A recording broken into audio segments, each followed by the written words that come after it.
लोक घोड्यापेक्षा गाढवालाच काय जास्त नावं ठेवतात.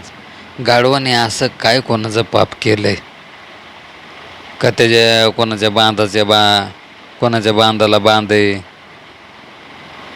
किंवा गाढवाने कोणाचे घोडे मारल्यात, कायच नाही.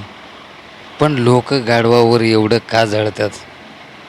कारण कुठं काही जर कुठं झाला तर म्हणतात, अरे गाढवा, तुला काय कळतं का नाही? गाढवासारखं कशाला काय करतोय? गाढव आहेस काय? गाढवासारखा का वागतोय? नीट वाग. त्या बिचाऱ्या गाढवाने काय करायचं तुम्हीच सांगा मित्रांनो. आता एखाद्याने काय चुकीबीक केली तर काय म्हणणार? अरे काय गाढव होता काय? जर चुकून काय विषय झाला तर तू टेन्शन न घेऊ, तू पुढच्या जन्मी गाढवच होणार आहे. अरे पण गाढवाला शाप का? मला हेच कळलं नाही. आणि त्यात गाढवाची पण कशी फनी नावं आहेत ना का, म्हणजे कॉमेडी नाव आहेत, हसा येईल अशी. मराठीत गाढवाला गाढव म्हणतात, गाढव म्हणतात, गाढवं म्हणतात.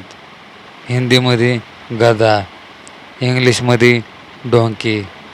म्हणजे कोणत्या पण भाषेत गाढवाचं नाव घ्या, गाढवावर हसतातच लोक. मलाच हे कळत नाही कशामुळं. तर ते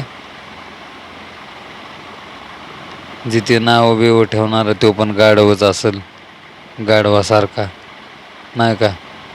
जसं मी गाढव तसे तुम्ही गाढव, तसे तुम्ही गाढव तसे सगळे गाढव.